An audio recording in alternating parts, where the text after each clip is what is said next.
Setelah 7 hari koma, aku pura-pura tidak sadar untuk menguji suamiku. Aku sangat terkejut ketika mendengarnya berkata kepada ibunya, "Tingkatkan dosisnya. Kalau dia mati, 5 miliar rupiah miliknya akan menjadi milik kita." Setelah 7 hari terperangkap dalam ketidaksadaran, aku terbangun di sebuah kamar rumah sakit yang putih menyilaukan. Namun, tindakan pertamaku bukanlah membuka mata, memanggil suamiku, atau meneteskan air mata bahagia karena aku masih hidup. Aku tetap berbaring tak bergerak. Segalanya begitu sunyi hingga aku bisa mendengar detak jantungku yang lemah di dalam dada. Seluruh tubuhku terasa berat seperti timah. Rasanya seperti ada sebongkah batu raksasa yang menindihku. Kepalaku pusing, kelopak mataku lengket, dan tenggorokanku kering kerontang seolah ditaburi pasir.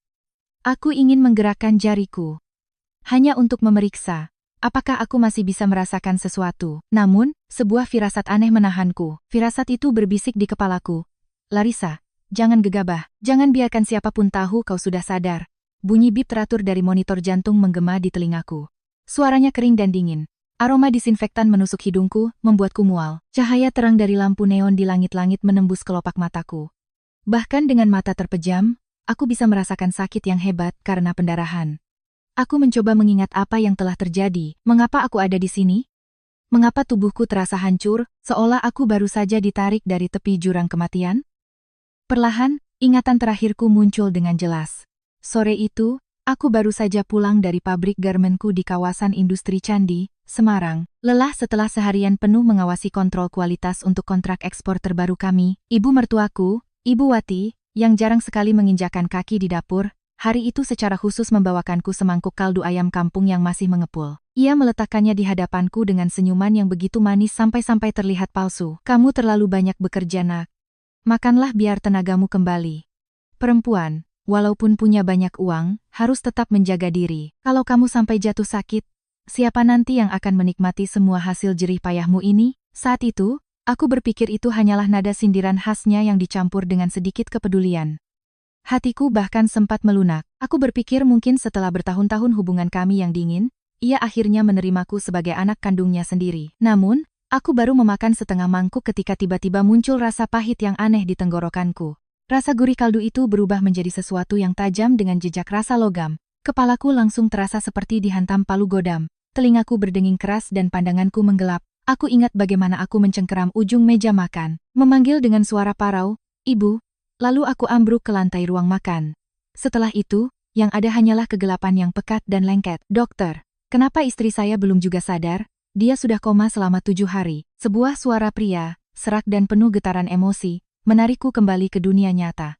Itu suara Bima, suamiku. Suaranya terdengar bergetar seperti seseorang yang baru saja menangis sejadi-jadinya. "Saya mohon, dok, selamatkan dia. Berapapun biayanya akan saya bayar semuanya. Asalkan dia bisa membuka matanya dan menatap saya sekali lagi." Seandainya aku mendengar kata-kata ini dulu, aku pasti sudah menangis terharu. Aku selalu percaya bahwa Bima mencintaiku dengan tulus. Aku begitu percaya. Sampai-sampai setelah kedua orang tuaku meninggal, aku menginvestasikan seluruh uang, kepercayaan, dan masa mudaku untuk membangun keluarga kami. Aku merawat keluarganya, membiayai adik laki-lakinya, dan menutupi utang-utang kecil yang selalu disodorkan Ibu Wati kepadaku dengan sangat licik.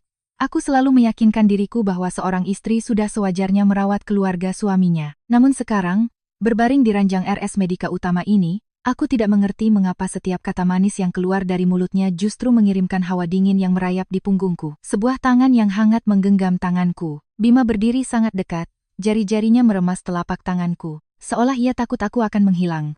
Ia membungkuk. Suaranya bergetar. "Larissa, kalau kamu meninggalkanku, bagaimana aku bisa hidup? Bangunlah, sayang. Aku mohon." Itu adalah tangan yang sama yang selalu kupegang selama bertahun-tahun ini. Itu adalah suara yang sama yang menenangkanku di hari-hari pertama setelah pernikahan kami. Namun, saat ia menunduk untuk menyeka wajahku, aroma parfum wanita yang tajam menusuk hidungku. Itu bukan parfumku dan jelas bukan bau rumah sakit. Aroma itu sangat manis, sangat menusuk. Jenis aroma yang menempel kuat di kerah kemeja pria sebagai pengakuan bisu atas sebuah perselingkuhan. Dengan susah payah, aku membuka mataku sedikit saja, menyisakan celah yang sangat sempit. Dalam cahaya yang agak kabur, aku melihat manset kemeja biru mudanya. Di kain itu terlihat noda dari foundation, wajah yang sedikit luntur. Seolah baru saja ada wajah wanita yang bergesekan di sana. dan di dekat kancingnya, tersangkut sehelai rambut panjang berwarna kecoklatan. Rambut itu begitu jelas hingga menyayat mataku. Hatiku hancur seketika. Seorang suami yang menangis di samping ranjang istrinya yang koma selama 7 hari. Mengapa ada jejak wanita lain di kemejanya? Aku segera menutup mataku rapat-rapat lagi, berusaha bernapas setenang mungkin seperti orang yang sedang tertidur lelap. Aku tidak berani membiarkan kelopak mataku bergetar, atau jariku bergerak sedikit pun, karena pada saat itu, sesuatu yang jauh lebih kuat dari sekadar rasa sakit akibat kecurigaan bangkit di dalam diriku. Firasat ini begitu menakutkan sehingga aku menyadari, jika aku bangun terlalu cepat, aku mungkin tidak akan pernah mengetahui kebenarannya. Pintu kamar terbuka dan terdengar langkah kaki dokter yang terburu-buru. Ia memeriksa pupil mataku, mendengarkan detak jantung dan paru-paruku, lalu berkata kepada Bima bahwa masa kritisnya sudah lewat, tetapi setelah koma yang panjang, mungkin ada kerusakan pada otak.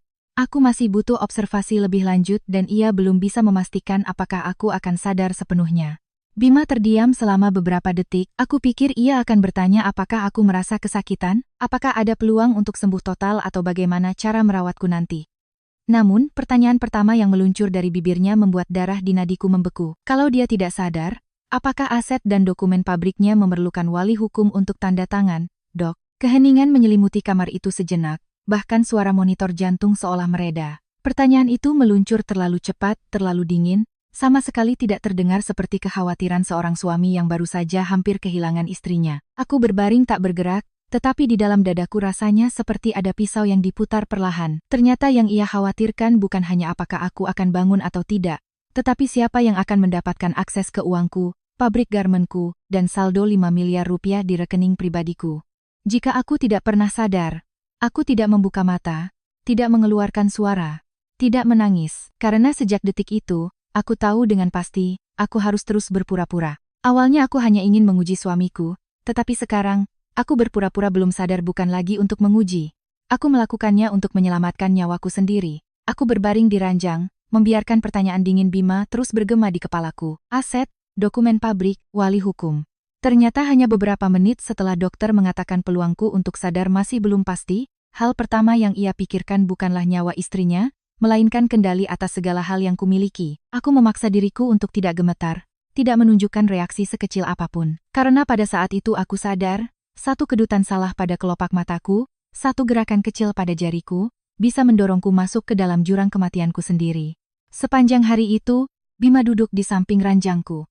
Di depan para dokter dan perawat, ia merawatku dengan begitu menyentuh hati, hingga siapapun yang melihatnya pasti akan meneteskan air mata. Saat selimutku tersingkap, ia segera merapikannya. Saat bibirku kering, ia membasahinya dengan kapas yang dicelupkan ke air. Saat perawat mengganti kantong infusku, ia berdiri di dekatnya dan bertanya dengan nada cemas, "Suster, tolong pelan-pelan." "Ya."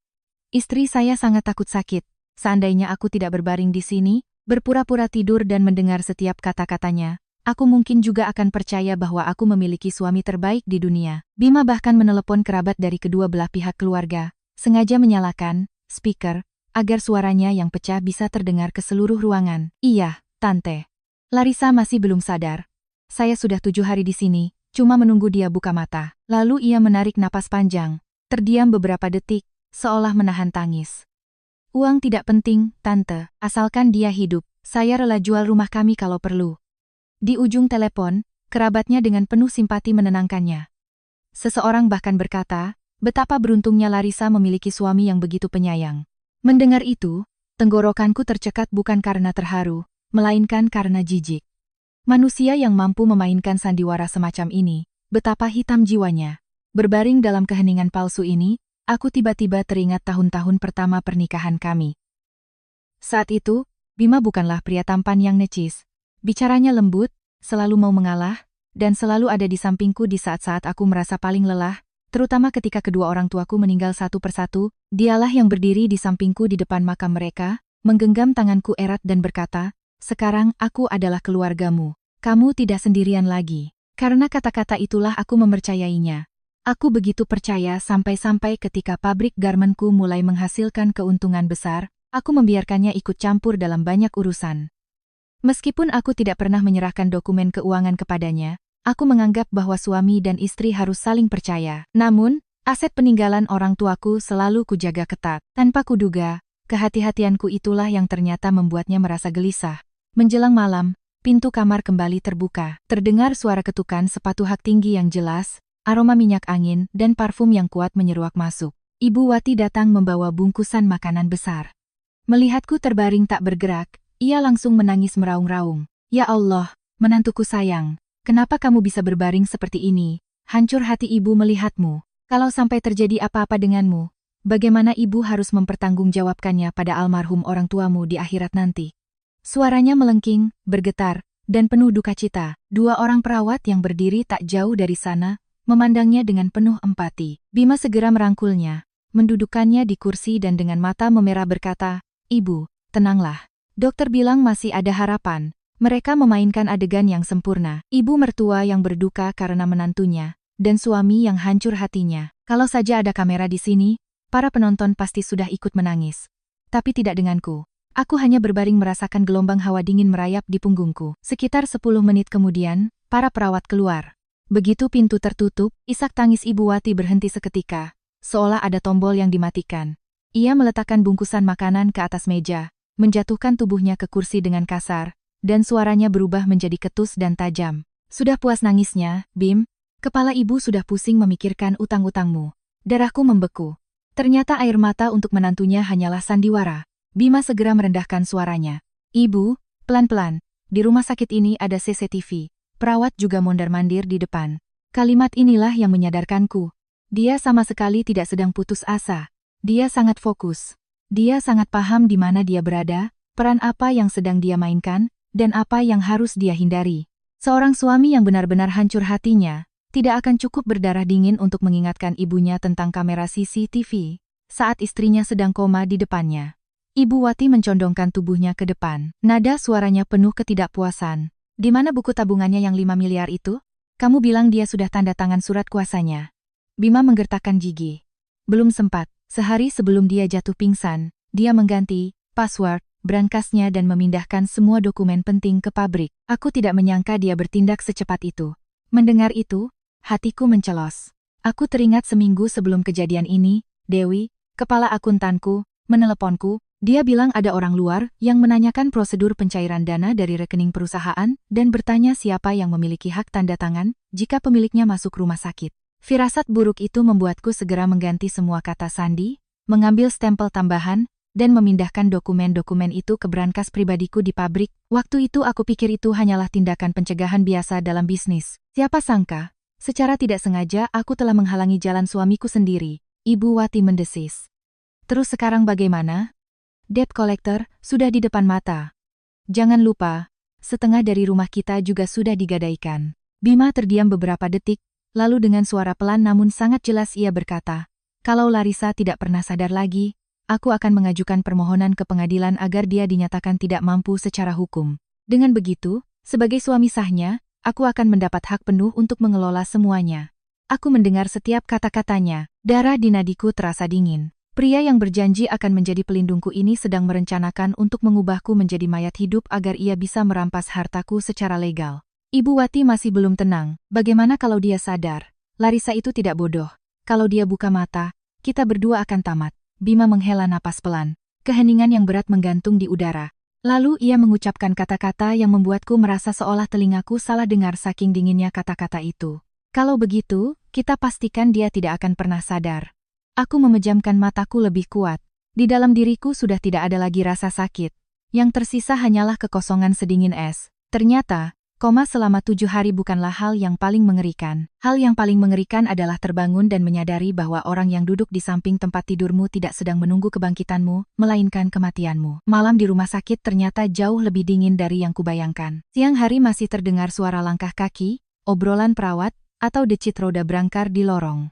Namun, saat malam tiba, semuanya tenggelam ke dalam sumur keheningan yang tak berdasar. Di kamarku, hanya lampu tidur redup yang menyala, memantulkan bayangan kekuningan di dinding putih. Monitor jantung terus berbunyi monoton, kering, dan tak acuh. Aku berbaring dengan mata tertutup, tubuhku tak bergerak, tetapi pikiranku jauh lebih jernih daripada siang tadi. Aku tidak berani tidur, bukan karena aku tidak lelah, melainkan karena aku ketakutan. Setelah apa yang kudengar siang tadi, aku tahu tidak ada lagi orang terdekat di sisiku. Setiap gemerisik di lorong, setiap desit gagang pintu, Setiap tarikan napas orang asing membuat seluruh tubuhku menegang. Aku harus belajar berbaring layaknya orang yang benar-benar koma, bernapas dengan lambat dan teratur, tidak membiarkan kelopak mataku berkedip, tidak memberikan reaksi pada ujung jariku. Saat itulah aku mengerti. Terkadang, untuk bisa bertahan hidup, kau harus berpura-pura mati terlebih dahulu. Sekitar tengah malam, pintu kamar berderit pelan. Suara engselnya hampir tak terdengar, tetapi bagiku itu terdengar seperti gesekan pisau. Angin malam yang dingin masuk ke ruangan, membawa serta aroma minyak kayu putih Ibu Wati, yang kukenali dan bau samar tembakau dari pakaian Bima. Aku mendengar mereka masuk dengan sangat mengendap-endap, seolah takut membangunkan seluruh rumah sakit. Namun anehnya, mereka tidak takut membangunkanku.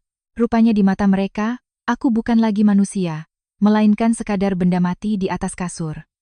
Ibu Wati meletakkan sesuatu di atas meja di dekat kepalaku. Suara gemerisik kantong plastik di tengah keheningan membuat jantungku berdegup kencang.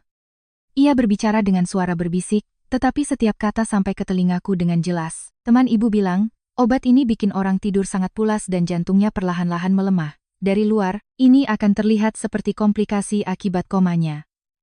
Mendengar itu, kepalaku terasa kebas. Jika siang tadi aku masih berusaha menenangkan diriku bahwa aku salah dengar, bahwa mereka hanya panik membahas soal harta, malam ini semua ilusi itu hancur berkeping-keping. Bima terdiam sejenak, lalu bertanya dengan bisikan tegang, "Ibu yakin? Aku tidak mau ada masalah. Kalau pihak rumah sakit curiga, kita tamat." Ibu Wati mendengus, seakan anaknya menanyakan hal bodoh. Ibu sudah cari tahu, kalau dosis kecil, efeknya cuma obat penenang. Tapi kalau dosis besar, nyawanya tidak akan tertolong. Yang penting dokter tidak curiga. Setiap hari kita tambahkan sedikit-sedikit ke dalam air untuk membersihkan mulutnya atau lewat selang makannya. Toh dia lagi koma. Siapa yang bakal sadar? Aku berbaring dan darah di nadiku perlahan mendingin. Ternyata mereka tidak sekadar berharap aku tidak sadar. Mereka sedang menyiapkan cara agar aku tidak akan pernah sadar lagi, selamanya. Aku tiba-tiba teringat pada kaldu ayam itu. Rasa pahitnya, sakit kepala yang menusuk, dan kelemahan yang menyerang sebelum aku pingsan. Sebuah pemikiran mengerikan menusukku begitu jelas hingga aku rasanya ingin menjerit. Komaku mungkin bukan kecelakaan, bukan penyakit mendadak, melainkan hasil karya tangan orang-orang yang kusebut sebagai suami dan ibu mertuaku. Bima mondar-mandir di dalam kamar. Langkah kakinya berhenti di samping ranjangku. Ia menghela napas berat, dan dalam suaranya terdengar nada frustrasi. Aku harus secepatnya mendapatkan uang 5 miliar itu dan pabriknya. Kalau dia mati, aku akan mengurus pemakamannya. Lalu bilang ke karyawan bahwa ada dokumen pengalihan hak yang harus ditandatangani untuk membereskan utang-utang perusahaan. Orang-orang pabrik itu cuma orang kecil. Ditakut-takuti sedikit saja, mereka pasti mau tanda tangan. Mendengar hal itu, aku merasakan sakit yang luar biasa. Pabrik itu bukan sekadar aset, itu adalah keringatku. Itu adalah bisnis yang fondasinya dibangun oleh mendiang orang tuaku dan kubesarkan setengah mati selama bertahun-tahun. Tapi di mulutnya, pabrik itu hanyalah barang rongsokan yang bisa dijual untuk melunasi utang-utangnya. Ibu Wati bahkan lebih berbisa. Ia duduk di kursi, dan suaranya memancarkan keserakahan yang tak ditutup-tutupi. Pabrik itu kalau dijual juga bisa laku puluhan miliar. Buat apa perempuan cari uang sebanyak itu? Pada akhirnya semuanya jatuh ke tangan suami juga. Jujur saja, sejak dia punya uang sendiri, ibu muak melihatnya. Namanya menantu, tapi semua hartanya dikuasai sendiri, tidak memikirkan suami dan keluarga suaminya, makanya hidupnya kualat begini. Setiap kata-katanya terasa seperti tamparan keras. Selama bertahun-tahun, aku yang melunasi utang-utang anak laki-lakinya, membelikan obat untuknya, membayar biaya kuliah adik suamiku, Gilang. Tapi baginya, semua itu belum cukup. Ia menginginkan nyawaku juga. Bima berdiri mematung. Posisinya begitu dekat hingga aku bisa merasakan hembusan napasnya di wajahku. Suaranya berubah pelan, dingin, dan penuh tekad. Kita tingkatkan dosisnya. Kalau dia mati, uang 5 miliarnya akan jadi milik kita. Kalimat itu seperti tikaman pisau, memutuskan segala hal yang masih tersisa di jiwaku. Kewajiban sebagai istri, kenangan indah di masa-masa miskin namun bahagia, sumpah pernikahan di depan foto orang tuaku, semuanya runtuh dalam sekejap. Air mata menetes dari sudut mataku, tapi aku tidak berani menangis terseduh-seduh. Aku hanya membiarkan air mata itu menggenang di sudut mataku, layaknya reaksi tidak sadar dari orang sakit. Aku takut jika aku menangis sungguhan, mereka akan tahu bahwa aku mendengar semuanya. Ibu Wati membungkuk, tangannya yang kasar dan dingin mencengkeram daguku dan memutar wajahku, seolah sedang memeriksa barang rongsokan. Ia tersenyum sinis. Kasihan juga sih sebenarnya. Tapi salah dia sendiri karena terlalu pelit soal uang. Menantu yang tidak mau menyerahkan uangnya untuk keluarga suami, hidupnya tidak akan pernah tenang.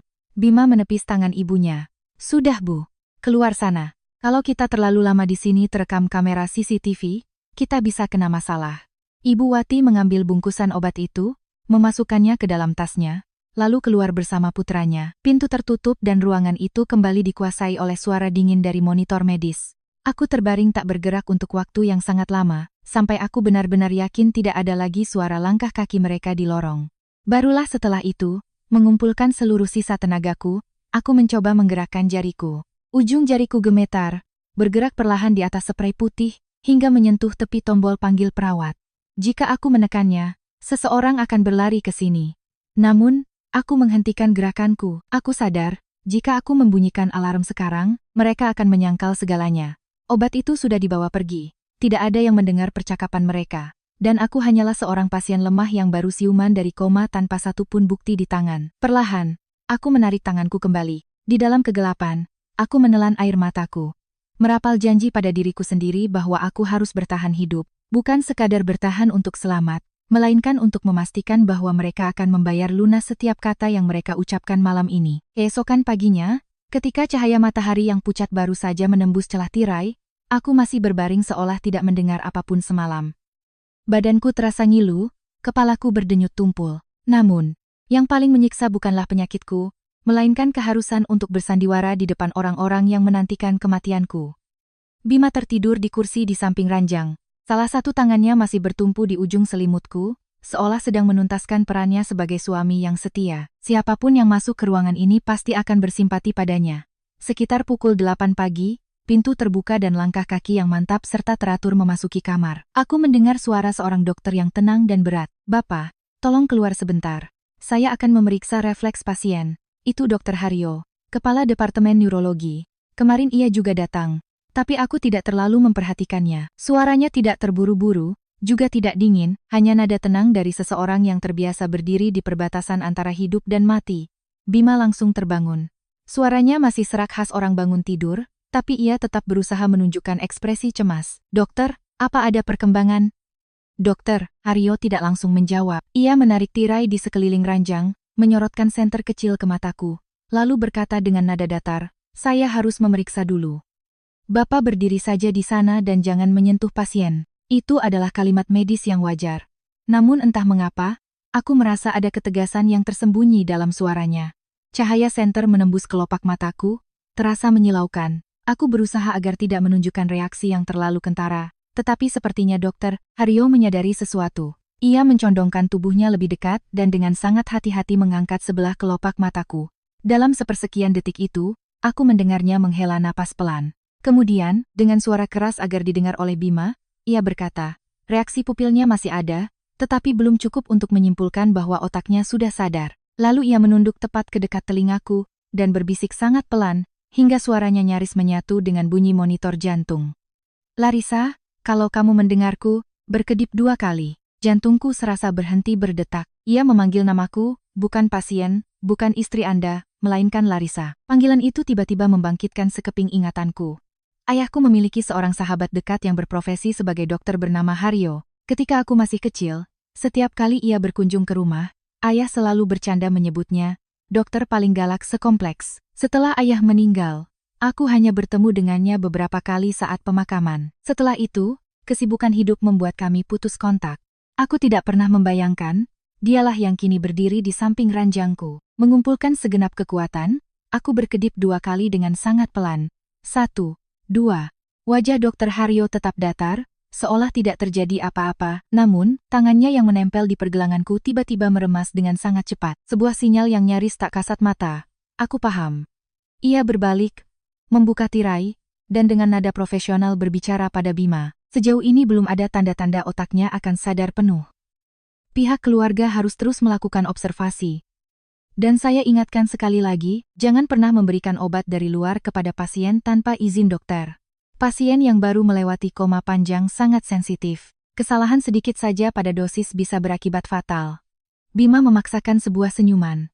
Nada suaranya mendadak melunak. Tentu saja dok, kami tidak akan memberikan apapun tanpa sepengetahuan dokter. Istri saya sedang tertimpa musibah sebesar ini, mana berani saya bertindak sembarangan. Kata-kata itu terdengar sangat mulia. Tetapi aku tahu pada saat itu isi perutnya pasti sedang bergolak ketakutan. Tepat saat itu, ponsel Bima berdering. Ia melirik layar, wajahnya sedikit berubah. Lalu ia berkata dengan tergesa-gesa, "Dok, tolong periksa istri saya dulu. Saya harus keluar sebentar. Ada telepon penting dari kantor." Begitu pintu tertutup di belakangnya, Dokter Haryo langsung membungkuk dan memeriksa sudut bibirku, kuku-kuku, dan pergelangan tanganku. Gerakannya cepat, namun sangat hati-hati. Ia mengambil sampel darahku lagi dan berbisik kepada perawat yang mendampinginya. "Beri label khusus pada sampel ini dan serahkan langsung kepada saya. Jangan catat di rekam medis umum." Setelah di ruangan itu hanya tersisa kami berdua dan bunyi monoton dari mesin, ia bertanya dengan suara lirih, "Kamu sudah lama sadar?" Aku mencoba membuka bibir, namun tak ada suara yang keluar dari tenggorokanku yang kering. Air mata kembali mengalir deras. Dokter Haryo dengan lembut menyekanya dengan tisu. "Kalau tidak bisa bicara, jangan dipaksa. Berkedip 1 kali untuk ya, 2 kali untuk tidak. Kamu dengar pembicaraan keluargamu?" Aku berkedip 1 kali. Tangannya terhenti sejenak. "Ini ada hubungannya dengan obat-obatan?" Aku berkedip 1 kali lagi. Kali ini, tatapan matanya berubah gelap. Ia memeriksa ulang riwayat pengobatanku, meneliti setiap jenis obat yang diberikan. Beberapa saat kemudian, ia berbisik, "Saya curiga ada sisa obat penenang dosis tinggi di darahmu yang tidak sesuai dengan prosedur perawatan kami. Hasil pastinya baru akan keluar setelah uji lab. Tapi dengarkan saya baik-baik. Selama belum ada bukti yang kuat, jangan bertindak gegabah. Orang yang menginginkan nyawamu ada sangat dekat denganmu." Mendengar kata-kata itu, air mataku tumpah semakin deras. Bukan karena takut, melainkan karena di ruangan yang penuh dengan kebohongan ini, aku akhirnya menemukan seseorang yang bisa ku percaya. Dokter Haryo berdiri tegak, membenarkan selang infusku seolah sedang melakukan pemeriksaan rutin. Namun, sambil mengganti kantong infus, ia diam-diam menukar sebagian cairan obat dengan larutan saline yang aman. Ia memanggil perawat kepercayaannya dan memberikan instruksi yang tegas. "Mulai detik ini, catat secara rinci siapa saja yang masuk dan keluar dari kamar ini, jam berapa, dan apa yang mereka bawa. Jangan sampai mencolok. Bilang saja ini prosedur baru dari departemen." Perawat itu mengangguk, menatapku dengan pandangan penuh simpati dan pengertian. Sebelum pergi, Dokter Haryo membungkuk untuk merapikan selimutku dan berbisik pelan, memberikan penekanan pada setiap kata. "Ayahmu sebelum meninggal menitipkan sebuah amplop tertutup padaku. Dia memintaku untuk menyerahkannya padamu jika suatu hari kamu tertimpa musibah yang melibatkan suami atau hartamu." Aku berbaring diam, tapi rasanya seperti ada petir yang menyambar di dalam kepalaku. Ayahku sudah memprediksi semua ini? Dokter Haryo menatapku lama, lalu menambahkan, "Bersabarlah sedikit lagi, Larissa. Saat ini kamu memang belum bisa bangun, tapi kamu tidak sendirian lagi." Pintu kamar kembali terbuka. Bima masuk, di wajahnya kembali terpasang ekspresi cemas seperti biasa. Sementara aku terus berbaring dengan mata tertutup. Namun kali ini, dalam kegelapanku, aku melihat sepercik cahaya harapan. Belum lama Bima kembali ke kamar. Dokter Haryo muncul lagi dengan sebuah map di tangannya. Ia melihat data di monitor dan berkata dengan nada wajar, "Saya ingin merujuk pasien untuk pemindaian CT scan ulang. Setelah koma panjang, kita perlu membandingkan gambar otaknya untuk memastikan tidak ada kerusakan yang memburuk." Bima langsung berdiri, "Saya akan menemaninya." Dokter Haryo meliriknya sekilas, dan menjawab dengan tenang, "Selain petugas, dilarang masuk ke area CT scan. Bapak tunggu saja di sini sekitar 20 menit. Kami akan segera membawa pasien kembali." Aku bisa mendengar dengan jelas keraguan Bima. Kemungkinan besar ia tidak ingin melepaskanku dari pandangannya, tetapi di depan dokter dan perawat, ia tidak bisa menolak secara terang-terangan. Akhirnya, ia hanya membungkuk, memegang tanganku, dan kembali memainkan perannya sebagai suami yang perhatian. "Larissa sayang, semuanya akan baik-baik saja. Aku akan menunggumu di sini." Seandainya aku tidak mendengar kata-kata kejamnya semalam, mungkin aku akan kembali luluh oleh suaranya. Namun sekarang, setiap ucapannya hanya membawa hawa sedingin es. Ranjang rumah sakitku didorong keluar dari kamar. Roda-rodanya bergemeretak di sepanjang lorong yang panjang, dipenuhi bau tajam antiseptik. Aku masih memejamkan mata, tidak bergerak. Namun seluruh tubuhku tegang layaknya tali busur. Di belokan lorong, Dokter Haryo memberi isyarat kepada perawat untuk berbelok ke arah yang berbeda. Kami tidak menuju ruang CT scan seperti yang dikatakannya pada Bima, melainkan ke sebuah ruang teknisi kecil di ujung lorong. Pintu dibuka, di dalamnya hanya ada komputer, lemari arsip, dan beberapa monitor. Setelah pintu ditutup rapat, Dokter Haryo mencondongkan tubuhnya ke arahku dan berbisik, "Larissa, di sini aman. kamu tidak perlu membuka mata. Cukup dengarkan saja. Aku berkedip satu kali. Ia duduk di kursi sebelahku dan mengeluarkan sebuah flash disk kecil berwarna perak dari saku jas dokternya. Hanya dengan mendengarnya, entah mengapa hatiku berdenyut sakit. Seolah aku tahu bahwa apa yang akan kudengar berkaitan dengan ayahku. Dokter, Haryo memasukkan flash disk itu ke komputer. Beberapa detik kemudian, terdengar suara yang sangat kukenal. Berat, hangat, dengan sedikit nada serak. Suara ayahku, Larissa sayang. Kalau kamu mendengar rekaman ini, berarti ayah sudah tidak ada lagi di sisimu untuk melindungimu. Dan itu berarti, hal yang paling ayah takutkan benar-benar terjadi. Hanya dari satu kalimat itu, air mataku mengalir tak terbendung. Ayah sudah meninggal 3 tahun yang lalu, tapi suaranya terdengar begitu jelas. Seakan ia sedang duduk di sampingku dan mengelus kepalaku dengan tangannya yang kasar seperti saat aku masih kecil. Dalam rekaman itu, ayah bercerita bahwa uang 5 miliar rupiah yang selama ini kuanggap sebagai warisan biasa ternyata tidak sesederhana itu. Itu adalah uang yang diam-diam ia sisihkan untukku, bukan agar aku bisa menghamburkannya atau memamerkan kekayaan, melainkan sebagai pelindung dari bencana di dalam pernikahanku sendiri. Ayah berbicara dengan perlahan. Ayah tahu kamu pasti akan marah saat mendengar ini. Nah, tapi sebelum pernikahan kalian, ayah tahu bahwa Bima diam-diam berkonsultasi dengan pengacara mengenai hak atas harta pribadi seorang istri. Seorang pria yang bahkan belum resmi menikah, tapi sudah menanyakan siapa yang akan mewarisi aset jika istrinya meninggal dunia. Ayah tidak bisa tinggal diam. Aku terbaring dan air mata membasahi pelipisku. Ternyata ayahku sudah melihat semua tanda peringatan yang selama ini sengaja kuabaikan. Saat itu, aku dibutakan oleh cintaku pada Bima.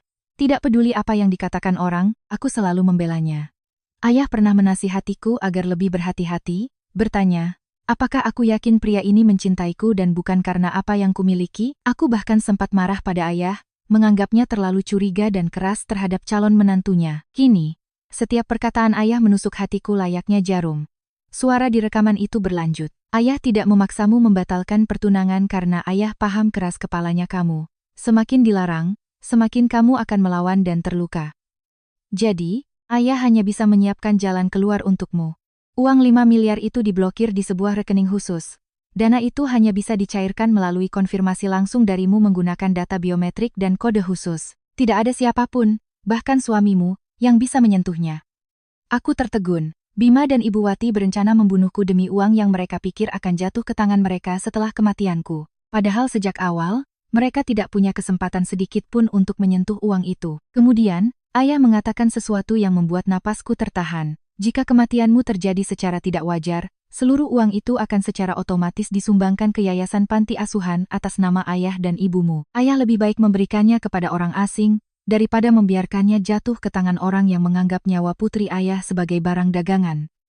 Aku menggigit bibir kuat-kuat untuk menahan isak tangis. Selama berhari-hari berada di ambang kehidupan dan kematian, aku merasa sangat sendirian.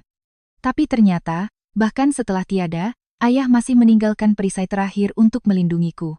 Dokter, Haryo mematikan rekaman itu dan mengambil sebuah amplop tertutup dari dalam laci.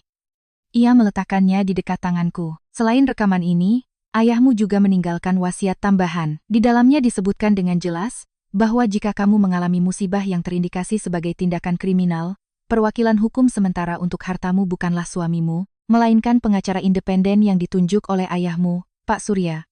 Dia masih memegang semua dokumen aslinya hingga saat ini.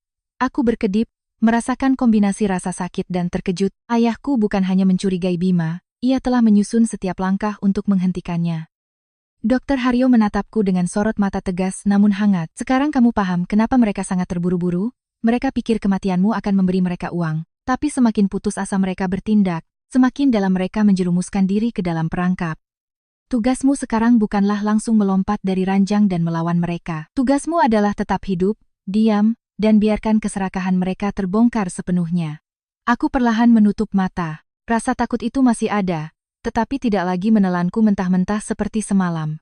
Sebagai gantinya, muncul sebuah ketenangan yang sedingin es. Aku mulai mengerti. Bima dan Ibu Wati sedang mengejar fatamorgana 5 miliar rupiah. Semakin serakah, putus asa, dan tak kenal ampun mereka, semakin banyak jejak yang akan mereka tinggalkan.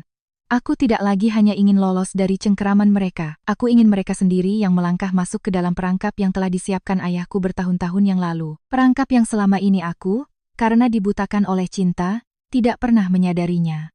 Beberapa saat kemudian, Dr. Haryo mencabut flash disk, menyimpan amplop itu, dan memanggil perawat untuk membawaku kembali ke kamar. Sepanjang perjalanan di lorong, aku masih berbaring layaknya orang yang tidak tahu apa-apa. Tetapi di dalam hatiku, aku sudah menjadi manusia yang berbeda. Begitu pintu kamar dibuka, Bima langsung melompat dan berlari menghampiriku, memegang tanganku erat-erat. Sayang, kamu sudah kembali. Dok, istri saya tidak apa-apa, kan? Mendengar suaranya yang sok cemas, aku justru merasa ingin tertawa. Aku kembali berbaring di ranjang rumah sakit ini, melanjutkan sandiwaraku. Tapi mulai detik ini, akulah pemburunya, dan mereka adalah mangsanya. 2 hari kemudian, Bima mulai kehilangan kesabaran. Ia tidak sanggup lagi duduk berlama-lama di samping ranjangku, memainkan peran sebagai suami yang berduka. Setiap kali Dr. Haryo datang, untuk pemeriksaan rutin, Bima selalu mengajukan pertanyaan yang sama. Istri sayangnya saya cuma terbaring di sini. Dok, saya ingin membawanya pulang agar bisa saya rawat sendiri. Boleh kan?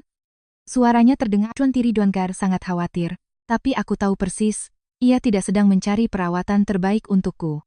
Ia hanya ingin membawaku keluar dari tempat di mana ada dokter, perawat, kamera pengawas, dan terlalu banyak mata yang memperhatikan. Dr. Haryo melihat rekam medisku, terdiam beberapa saat dan berkata, kondisinya masih butuh pantauan intensif. Membawanya pulang saat ini bukan pilihan terbaik. Bima langsung menghela napas panjang dan mengusap dahinya, memasang raut kelelahan yang luar biasa. Dok, tolong mengertilah. Saya tidak tega melihat dia terbaring sendirian di kamar yang dingin ini. Saya punya biaya untuk menyewa perawat pribadi dan membeli semua peralatan medis yang dibutuhkan. Istri saya lebih terbiasa di rumah. Siapa tahu dengan suasana yang familiar, kondisinya bisa membaik.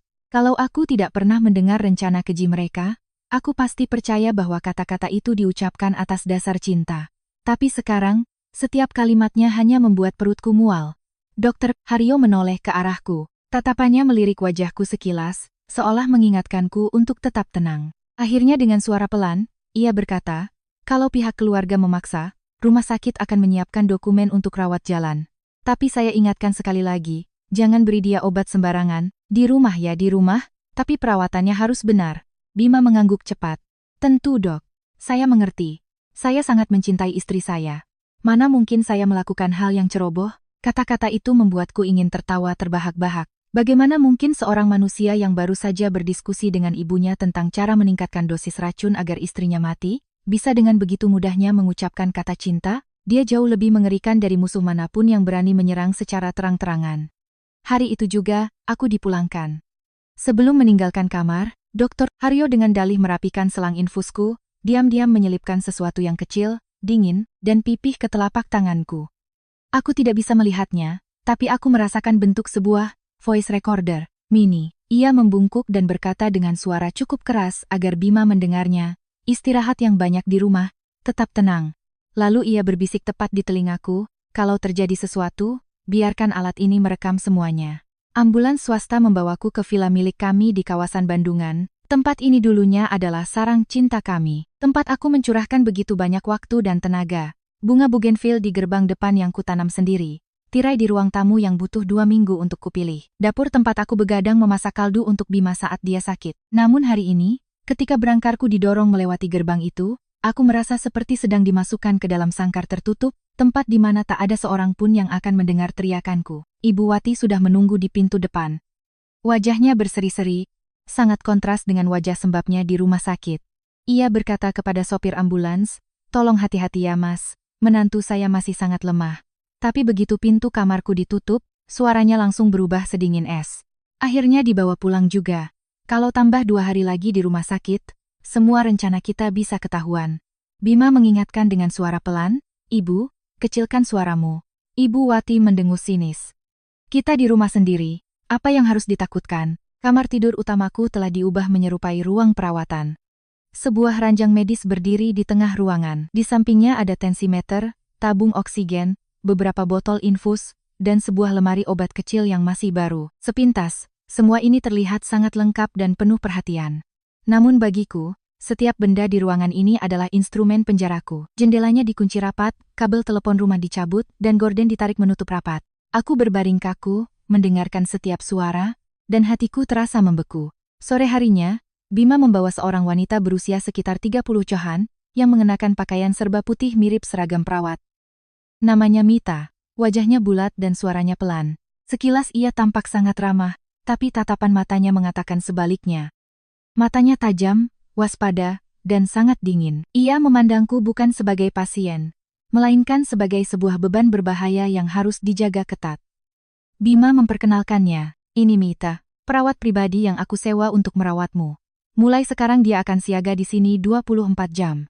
Mita menunduk untuk merapikan selimutku dan berkata dengan suara lembut, Ibu Larissa, jangan khawatir, saya akan merawat ibu dengan sangat teliti.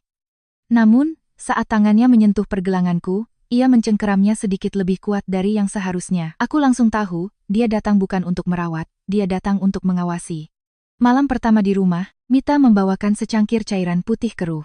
Baunya aneh, sedikit amis dengan aroma menyengat yang sama sekali tidak mirip dengan obat apapun yang diberikan padaku di rumah sakit. Bima berdiri di samping, menatapku tanpa berkedip dengan sebuah sendok kecil. Mita mencoba menuangkan cairan itu ke mulutku sambil berbisik, minumlah, Bu.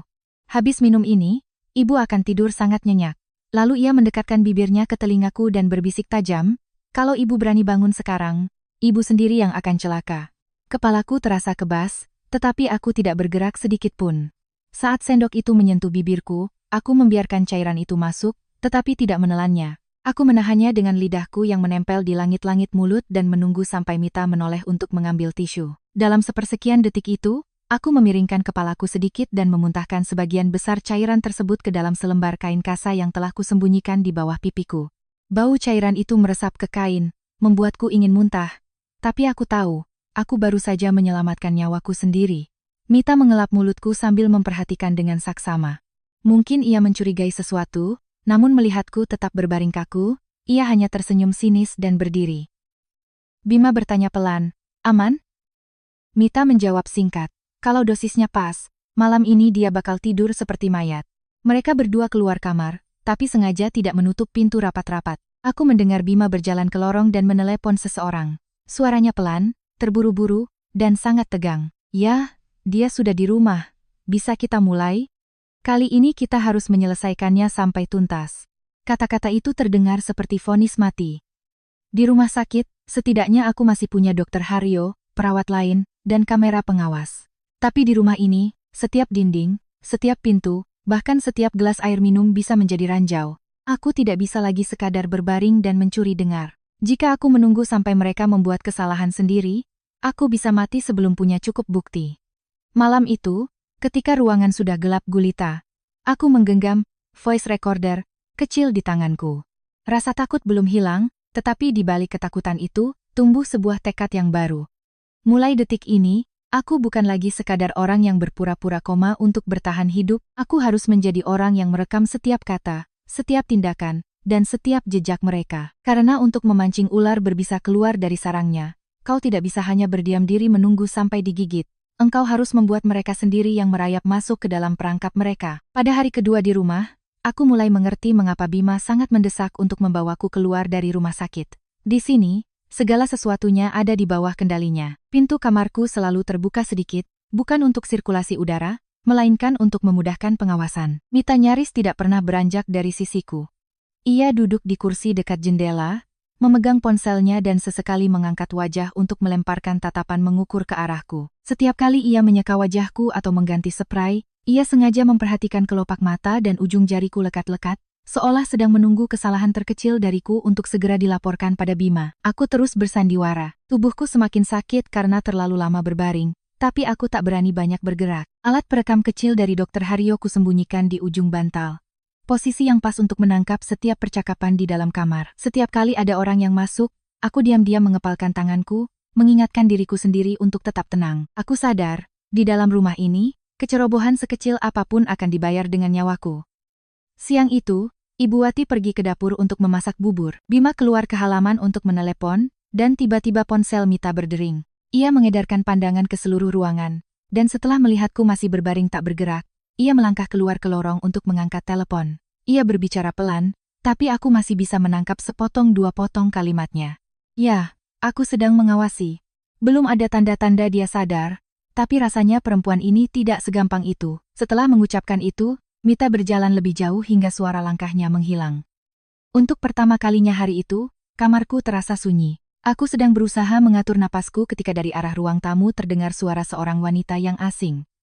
Suaranya melengking dan penuh keangkuhan yang sangat khas. Pintar juga kamu menyembunyikannya di sini.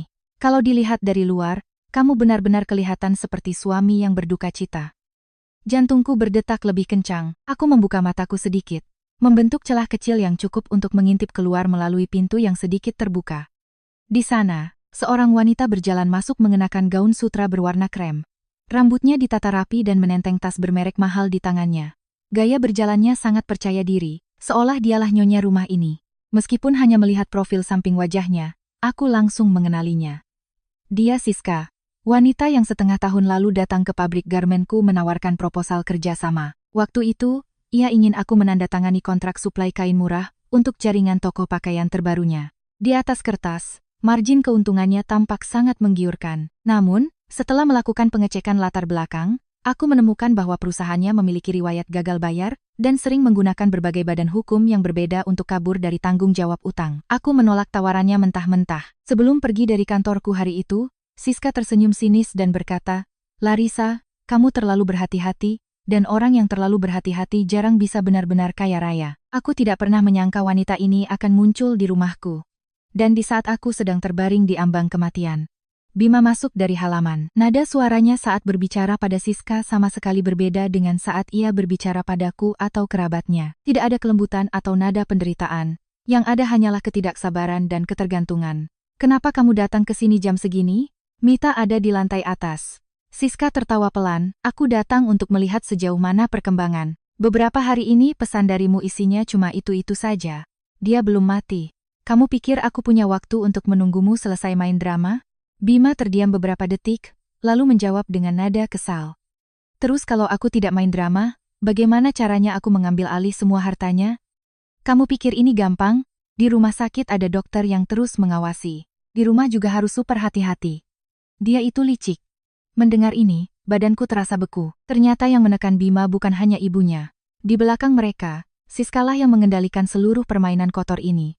Siska meletakkan tasnya di atas meja. Suaranya tajam seperti pisau bedah. "Kamu masih berpikir uang 5 miliarnya itu sasaran utamanya? Betapa piciknya pikiranmu. Aset yang paling berharga itu pabrik garmen cipta busana miliknya. Dia baru saja menandatangani kontrak ekspor untuk 2 tahun ke depan. Pesanannya stabil, dan klien sudah membayar uang muka. Kalau kita bisa memindahkan pabrik itu tepat waktu, nilainya tidak kurang dari 50 miliar rupiah. Kamu pikir aku sudi repot-repot membantumu cuma demi uang 5 miliar di rekeningnya?" Aku berbaring di ranjang, dan setiap kata yang diucapkannya menghantam dadaku dengan keras.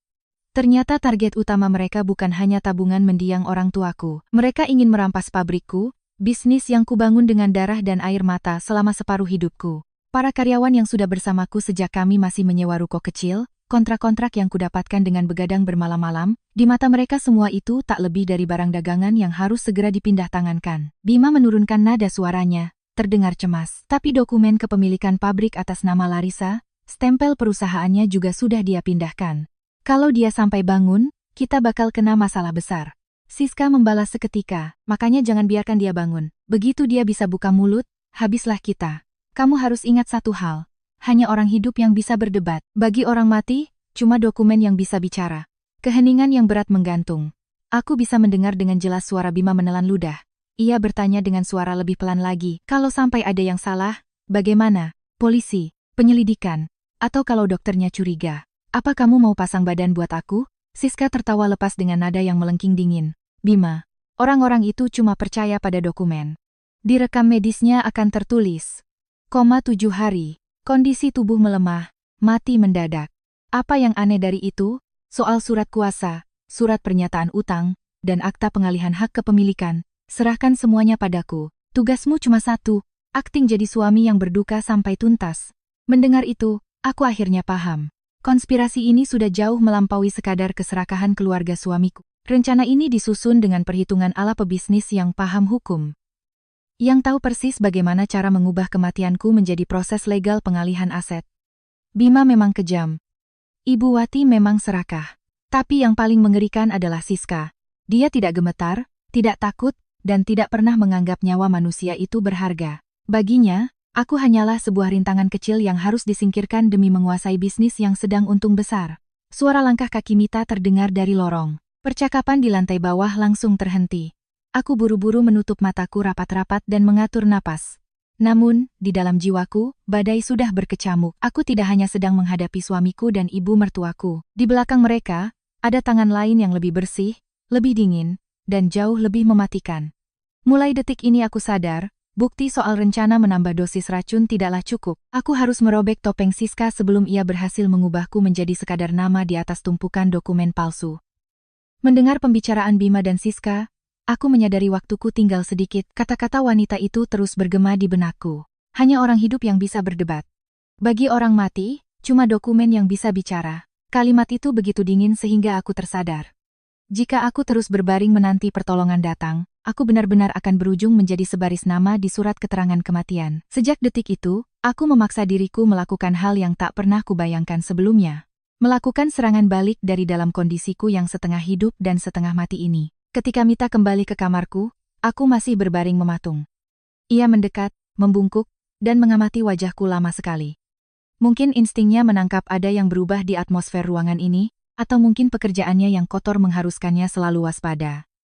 Mita merapikan selimutku, tapi tangannya merayap, menyusup ke bawah kasur, tepat di posisi aku menyembunyikan alat perekam dari Dr. Haryo. Jantungku berhenti berdetak. Kalau ia mengangkat spray itu sekarang, tamatlah riwayatku. Beruntung. Tepat pada detik itu terdengar suara Ibu Wati berteriak dari arah ruang tamu. Mita, turun sebentar. Coba lihat tensimeter ini. Kok angka yang keluar aneh begini? Gerakan Mita terhenti, wajahnya tampak kesal. Tapi ia akhirnya berdiri tegak. Sebelum beranjak, ia mencondongkan tubuhnya ke wajahku dan berbisik. Lebih baik ibu diam-diam saja. Ada hal-hal yang biarpun ibu sudah sadar, kalau ibu tahu, hidup ibu tidak akan pernah tenang. Setelah mengatakan itu, ia berbalik dan keluar. Kali ini tidak menutup pintu rapat-rapat. Aku menunggu sampai suara langkah kakinya benar-benar menghilang di tangga. Barulah aku berani bergerak. Seluruh persendianku menjerit kesakitan, tapi aku berhasil memiringkan badanku dengan sangat hati-hati. Lengan kananku nyaris lumpuh. Aku harus menggunakan tangan kiriku untuk merayap perlahan ke bawah kasur. Keringat dingin mengucur di tengkukku. Dalam kondisiku saat ini, gerakan sesederhana itu terasa seperti sedang mendaki gunung. Akhirnya, ujung jariku menyentuh alat perekam itu. Lampu kecilnya masih berkedip. Artinya percakapan antara Bima dan Siska tadi sudah terekam, tapi itu belum cukup. Dokter, Haryo juga telah membekaliku dengan sebuah ponsel model jadul dengan tombol di lipatan kasur, mepet ke dinding, untuk berjaga-jaga jika aku butuh mengirim sinyal darurat. Ponsel itu sudah di-silent. Di dalamnya terpasang aplikasi khusus untuk mengirim berkas secara anonim, dan aku hanya perlu menekan satu tombol sebanyak 3 kali berturut-turut agar data itu terkirim ke akun rahasia Dr. Haryo. Masalahnya adalah, bagaimana cara menggapainya tanpa ketahuan? Aku baru saja menyentuh ujung ponsel itu ketika langkah kaki Mita tiba-tiba terdengar lagi. Ia kembali dengan sangat cepat. Aku tak punya waktu untuk menarik tanganku. Sejenak aku panik, namun, insting bertahan hidupku mengambil alih. Aku melemaskan seluruh otot tubuhku, membiarkan lenganku jatuh terkulai lemas dari tepi kasur, sementara jari-jariku mulai berkedut-kedut kecil meniru reaksi saraf otonom. Pintu terbuka lebar. Mita terpaku di ambang pintu. Ibu Larissa? Ia buru-buru mendekat dan menatap lurus ke arah tanganku. Aku terus memejamkan mata. Napasku kubuat sedikit tersengal-sengal dan tubuhku bergetar pelan. Mita langsung panik dan berteriak sekeras-kerasnya. Pak Bima! Pak Bima! Cepat ke sini! Kayaknya Bu Larissa mulai sadar. Kurang dari setengah menit, Bima menerobos masuk. Aku bisa mendengar napasnya yang memburu dan suara sandal Ibu Wati yang terseret-seret mengikuti di belakangnya. Bima langsung menyambar pergelangan tanganku dan mencengkeramnya kuat-kuat. Rasa sakit menjalar sampai ke bahu, tapi aku tak berani bereaksi terlalu berlebihan. Ia menyingkap sebelah kelopak mataku dan menatap lurus ke bola mataku, seolah mencoba mengorek kebenaran dari sana. Larissa, kamu bisa dengar aku, Larissa? Suaranya di awal terdengar manis seolah dibuat-buat. Namun dalam hitungan detik berubah menjadi kepanikan nyata. Karena aku tidak merespons, ia membungkuk ke telingaku dan mendesis melalui gigi-giginya yang terkatup rapat. Kalau kamu memang sudah bangun, akan kutunjukkan padamu rasanya hidup yang lebih buruk dari kematian. Kata-kata itu bukan ditujukan pada seorang istri, melainkan musuh bebuyutan, dan kalimat itulah yang membakar habis sisa-sisa keraguanku. Aku berbaring diam. Jantungku berdegup kencang, tapi anehnya, hatiku sedingin es. Mulai detik ini, aku tidak lagi takut padanya. Aku hanya membenci diriku sendiri karena pernah mencintai laki-laki seperti ini. Ibu Wati yang berdiri di samping berbicara dengan suara gemetar tapi penuh racun. Ayo kita tambah dosisnya sekarang juga. Kalau dia sadar di saat-saat seperti ini, kita tidak bisa menunggu lebih lama lagi. Mita mengangguk, namun kilat ketakutan melintas di matanya. Sepertinya ia pun sadar bahwa mereka sudah bertindak terlalu jauh. Malam itu, sesuai dugaanku, Mita kembali membawakan cangkir berisi racun cair itu. Baunya jauh lebih menyengat daripada sebelumnya. Begitu pahit hingga sekadar mencium aromanya saja membuat perutku mual. Bima berdiri di samping ranjang dengan tangan bersedekap, sementara Ibu Wati duduk di kursi, matanya tak lepas dari bibirku, mengawasi apakah aku menelan obat itu. Aku tahu, jika cairan ini tertelan, aku tidak akan pernah terbangun lagi. Ketika Mita menyangga kepalaku, aku sengaja melemaskan leherku total, layaknya orang yang hilang kesadaran. Obat itu dituangkan sedikit demi sedikit. Sebagian besar cairan kutahan di bawah lidah, dan aku hanya menelan sangat sedikit, agar terlihat seperti gerakan refleks menelan. Saat Mita memalingkan wajah untuk mengambil tisu, memanfaatkan wajahku yang tertutup separuh oleh selimut, aku membiarkan cairan itu mengalir deras ke kasa yang kusembunyikan di dekat pipiku. Sisanya kudorong keluar dari sudut bibirku, seolah air liurku menetes karena aku tak sadar. Mita mengernyitkan dahi dan menyeka wajahku, tapi Bima terlalu tak sabar untuk mempedulikan detail kecil itu. Tengah malam, ketika seisi rumah telah hening, aku memberanikan diri beraksi. Dengan tangan bergetar, aku menarik ponsel jadul itu dari bawah kasur. Layarnya menyala redup, tapi alatnya berfungsi. Aku menyambungkan voice recorder ke ponsel tersebut melalui sebuah kabel adapter terkecil, lalu menekan tombol 3 kali, persis seperti yang diinstruksikan Dr. Haryo. File mulai dikirim, angka persentase di layar merayap naik dengan sangat lambat, membuat jantungku serasa mau melompat keluar. Tiba-tiba, suara langkah kaki Mita terdengar dari balik pintu dan berhenti persis di depan kamarku. Aku menahan napas. Mataku terpaku pada angka terakhir di layar. 98%. 98%. Terkirim. Aku langsung mematikan ponsel itu, mendorongnya kembali ke tempat persembunyiannya, dan membeku seketika. Tepat saat Mita membuka pintu sedikit untuk mengintip ke dalam, penampilanku sudah kembali seperti pasien koma stadium akhir. Ia berdiri di ambang pintu cukup lama, lalu akhirnya melangkah pergi. Aku terbaring dalam kegelapan, telapak tanganku basah oleh keringat dingin, tapi ujung bibirku berkedut membentuk senyuman tipis. Untuk pertama kalinya sejak aku sadar dari koma, aku tidak sekadar menghindar dari maut. Aku telah melancarkan serangan balasan. Dan walau hanya serangan kecil, gigitan pertamaku ini sudah berhasil mengirimkan darah kotor mereka keluar dari rumah ini. Malam itu, setelah aku berhasil mengirimkan rekaman tersebut, aku pikir aku bisa bernapas sedikit lega. Tapi aku salah. Di rumah ini, keheningan tak pernah berarti ketenangan. Keheningan di sini hanyalah jeda singkat sebelum hantaman berikutnya datang. Aku berbaring, menekan kelopak mataku, mendengarkan dengan saksama setiap bunyi dari arah lorong. Mita masih berjaga di luar pintu. Sesekali terdengar ketukan kuku tangannya di layar ponsel, bunyi yang monoton layaknya detak jam yang menghitung mundur sisa hidupku. Sekitar pukul 11 malam, ponsel Bima berbunyi di ruang tamu. Suara deringnya tidak terlalu keras, namun di tengah malam yang sepi, bunyinya terasa menghentak. Aku bisa mendengar Bima menjawabnya dengan nada yang berusaha ia tekan agar terdengar tenang. Halo? Hening sejenak, lalu suaranya berubah menjadi lebih pelan dan penuh tekanan. Tidak bisa, kalau kita kasih overdosis sekarang, bakal mengundang kecurigaan. Meski aku tidak bisa mendengar suara si penelepon, aku yakin itulah Siska. Hanya perempuan itu yang mampu membuat Bima ketakutan sekaligus patuh layaknya anjing peliharaan. Tak lama, suara Bima menjadi lebih cepat dan panik. Ngomong sih gampang buat kamu. Orang yang terbaring di sana itu istriku. Kalau sampai terjadi apa-apa, polisi pasti pertama kali bakal menginterogasiku. Bima terdiam beberapa detik sebelum akhirnya bertanya dengan nada bergetar. Jadi, seolah-olah dia tercekik. Terus dokumen-dokumennya, apa semuanya benar-benar sudah siap? Pertanyaan itu membuat dadaku sesak. Mereka ternyata sudah menyiapkan langkah final. Detik berikutnya, Bima nyaris mendesis. Oke. Aku mengerti, kita tidak usah tunggu lagi. Ia membanting teleponnya. Rumah itu kembali sunyi senyap. Namun, kali ini keheningannya syarat dengan bahaya. Aku mendengar suara langkah kaki Bima mondar-mandir di ruang tamu. Kadang cepat, kadang melambat, lalu berhenti cukup lama. Terdengar bunyi gelas kaca berdenting di meja, bunyi botol minuman keras yang dibuka, dan bau menyengat alkohol samar-samar tercium sampai ke kamarku.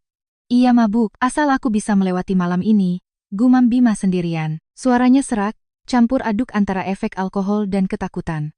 Asal aku bisa melewati ini, aku akan jadi orang kaya. Aku tidak perlu lagi merendahkan harga diriku di depan siapapun. Uang 5 miliar itu, pabrik itu, rumah ini, semuanya akan jadi milikku. Mendengarnya, aku rasanya ingin tertawa sekaligus menangis. Pria yang dulu selalu berjanji bahwa ia hanya membutuhkanku, kini sedang meninabobokan dirinya dengan mimpi tentang kekayaan yang akan ia dapatkan di atas mayatku. Menjelang tengah malam, pintu kamarku terbuka. Bima masuk. Tubuhnya menyebarkan bau alkohol yang pekat, yang ketika bercampur dengan aroma antiseptik dan sisa bau obat-obatan aneh di kamar itu, menciptakan aroma busuk yang memuakkan. Mita langsung berdiri. "Bapak sudah yakin?" Bima tidak menjawab. Aku mendengar bunyi kunci diputar dari dalam. Klik, bunyi pelan itu menghantam dadaku seperti godam.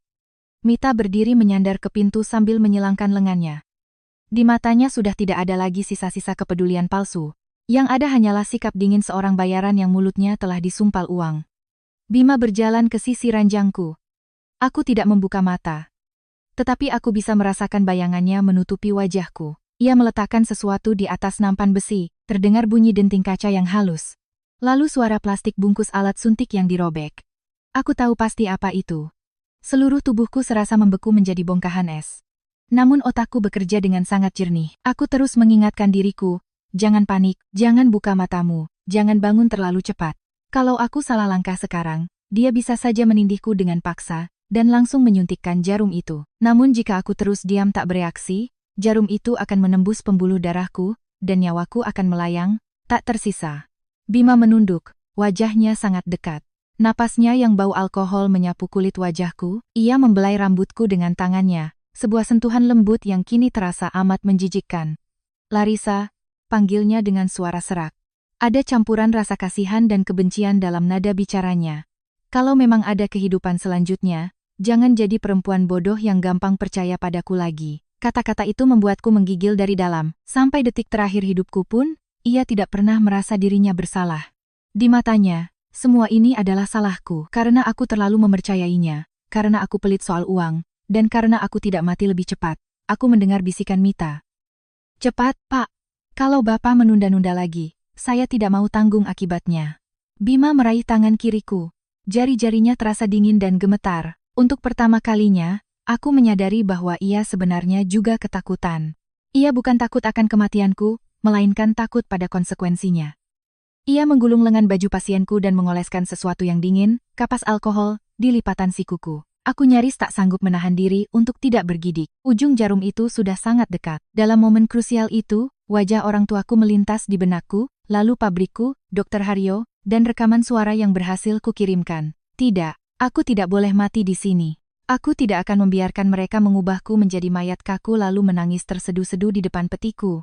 Tepat pada detik ujung jarum itu hendak menusuk kulitku. Dengan mengumpulkan sisa-sisa energi terakhir yang kumiliki, aku menghentakkan tubuhku secara tiba-tiba. Lenganku terlempar ke atas dan menampar keras tangan Bima. Jarum suntik itu terpelanting dari genggamannya, jatuh ke lantai dan menggelinding ke bawah lemari. Bima terhuyung mundur.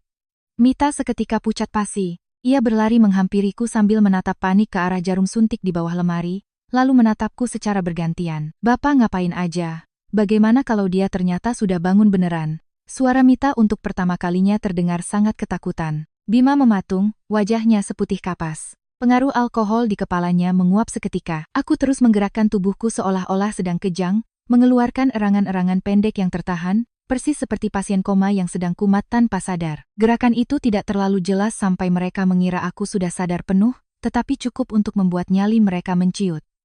Mita segera meraih tanganku, memeriksa nadiku, lalu menoleh tajam ke arah Bima. "Bahaya, Pak. Kalau Bapak paksakan nyuntik sekarang dan terjadi apa-apa sama dia, kita susah cari alasannya. Di lorong luar ada kamera, di bawah ada pembantu. Belum lagi dokter yang kemarin itu. Bapak mau masuk penjara bareng saya?" Bima membungkuk dan memungut jarum suntik itu. Tangannya bergetar hebat. Ia memandangku dengan tatapan di mana kebencian dan kebingungan bercampur menjadi satu. Setelah keheningan yang panjang, ia berdesis, "Kita tunggu 1 hari lagi. Kalau besok dia tidak mati sendiri, aku yang akan membunuhnya dengan tanganku sendiri." Setelah mengatakan itu, ia mengantongi jarum suntiknya dan melangkah keluar kamar. Mita berdiri mematung selama beberapa detik, masih menatapku penuh kecurigaan, lalu akhirnya ikut berjalan keluar dengan langkah pelan. Pintu ditutup. Aku berbaring di atas ranjang dengan tubuh bermandikan keringat dingin. Ada gumpalan keras di tenggorokanku. Jantungku berdetak sangat kencang hingga aku takut mesin monitor di sampingku akan berbunyi dan membongkar rahasiaku. Aku baru saja lolos dari maut. Namun keberhasilan ini tidak membuatku lega. Sebaliknya, kejadian ini menjadi peringatan mutlak. Waktuku hampir habis. Jika aku tidak bisa membalikkan keadaan sebelum besok malam, Bima benar-benar akan membunuhku. Dan di percobaan berikutnya, aku mungkin tidak akan punya kekuatan lagi untuk menyelamatkan diriku sendiri. Keesokan paginya, ketika cahaya tipis mulai menyusup dari sela-sela gorden, aku sadar bahwa aku tak bisa lagi hanya berbaring pasif. Kejadian semalam membuktikan dengan jelas bahwa Bima sudah nekat akan membunuhku dengan tangannya sendiri. Jika aku terus berpura-pura koma lelap, dia akan merasa hanya butuh satu suntikan lagi, satu dosis lagi, dan semuanya akan beres. Tapi jika aku bangun secara terang-terangan sekarang, aku justru menggali kuburanku sendiri. Aku harus membuat Bima ragu, aku harus membuatnya ketakutan, takut bahwa aku bisa terbangun kapan saja. Dengan begitu, rasa paniknya akan memaksanya memanggil Siska, dan akhirnya memancing wanita itu untuk keluar dari persembunyiannya. Sekitar pukul 8 pagi, Mita masuk ke kamar membawa sebaskom air hangat dan waslap. Wajahnya tampak setenang biasanya, namun matanya terlihat lelah dan penuh kewaspadaan. Rupanya insiden semalam membuatnya tidak bisa tidur. Ia meletakkan baskom dan mulai menyeka wajahku. Saat waslap itu menyentuh leherku, aku sengaja membiarkan jari telunjuk tangan kiriku bergerak pelan, sangat pelan, seolah-olah itu adalah refleks saraf tak sadar. Mita langsung membeku. Ia mencondongkan wajahnya ke depan, dan menatap tanganku tajam-tajam. Aku berbaring mematung selama beberapa detik, lalu membiarkan jari itu berkedut sekali lagi. Kali ini sedikit lebih kentara. Ekspresi Mita langsung berubah total. Ia melempar waslap ke dalam baskom, dan bergegas berlari ke pintu. Pak Bima, kesini cepat. Bu Larissa. Jari tangannya bergerak. Tak sampai 1 menit, Bima berlari masuk. Rambutnya berantakan, kantong matanya menghitam, dan kancing kemejanya belum terpasang sempurna. Topeng ketenangan palsu yang selalu dipakainya menghilang, digantikan oleh kepanikan yang nyata. Ia menghambur keranjang dan mencengkeram tanganku. Larissa, Larissa, kamu dengar aku? Suaranya bergetar, tapi bukan karena bahagia. Aku bisa mendengar rasa takut yang kental dalam setiap nada suaranya. Aku kembali memalsukan respons yang lemah. Kelopak mataku sedikit bergetar. Bibirku bergerak-gerak kecil tanpa mengeluarkan suara. Tarikan napasku kubuat, lebih cepat seperti seseorang yang sedang berusaha keras melepaskan diri dari alam mimpi. Bima mendekatkan wajahnya ke arahku. Matanya membelalak, memancarkan campuran antara harapan palsu dan teror yang mendalam. Larissa, kalau kamu mendengarku, genggam tanganku. Aku tidak menggenggamnya. Aku hanya membiarkan jari-jariku menyapu telapak tangannya dengan sangat pelan, lalu kembali lemas. Reaksi itu pas, cukup untuk membuatnya kebingungan apakah gerakan itu dilakukan secara sadar atau tidak. Ibu Wati bergegas masuk, wajahnya sepucat mayat. Ia menatapku lalu menoleh ke Bima. Bagaimana bisa? Bukannya semalam dia. Ibu Wati nyaris membocorkan rencananya. Bima langsung menoleh dan membentak ibunya dengan suara tertahan. Ibu diam. Lalu Bima beralih menatap Mita. Kamu yakin? Jangan-jangan ini cuma refleks saraf biasa?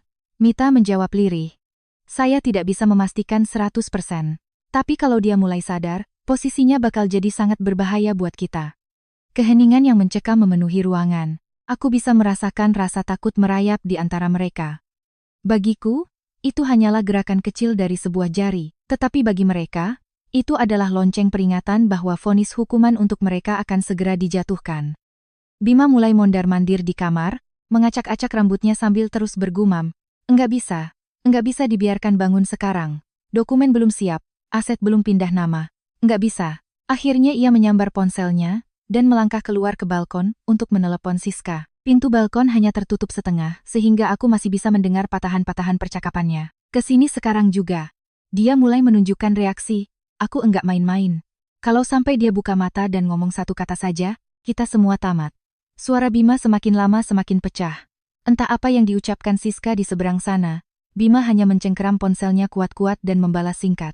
Oke, kutunggu. Sekitar 1 jam kemudian, Siska muncul. Berbeda dengan kunjungannya yang lalu, kali ini ia tidak terlihat seperti wanita karier yang hendak menghadiri rapat bisnis. Ia mengenakan pakaian berwarna gelap, rambutnya diikat cepol ke belakang, dan tangannya menenteng tas kulit berukuran sedang. Saat melangkah masuk, ia menatapku lama dengan pandangan dingin, layaknya menatap sebuah rintangan yang sangat mengganggu. Benar dia bergerak?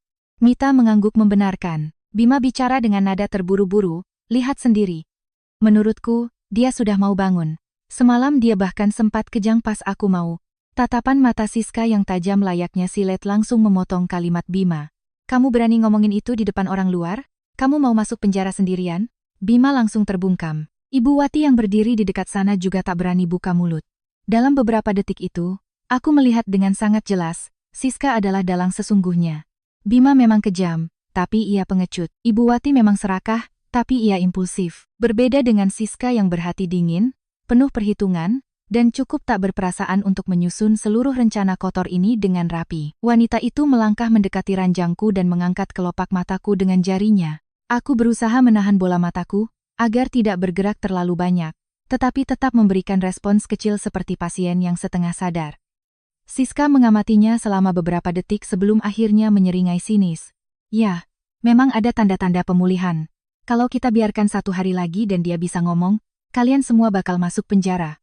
Tubuh Ibu Wati gemetar ketakutan. Terus kita harus bagaimana, Mbak Siska? Siska melepaskan tangannya dari mataku dan menyeka jarinya dengan ekspresi jijik, seakan baru saja menyentuh kotoran.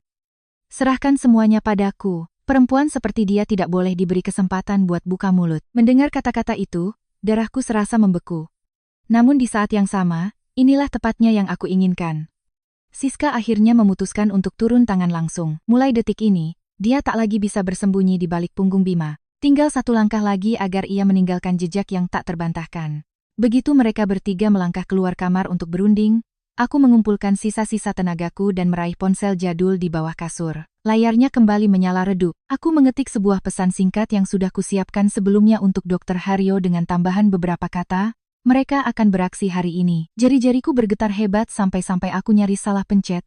Tapi pesan itu akhirnya terkirim. Aku langsung mematikan ponsel dan menyembunyikannya kembali. Dari lorong, suara Siska terdengar pelan tapi sangat tajam. Kita tidak usah nunggu malam, habisi dia hari ini juga. Dokumennya sudah kusiapkan. Yang paling penting, jangan sampai ada dari kalian yang panik. Bima menjawab dengan nada nyaris memohon. Kamu yakin semuanya bakal mulus?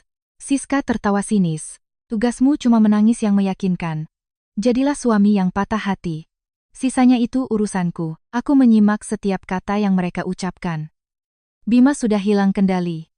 Ibu Wati dilanda ketakutan.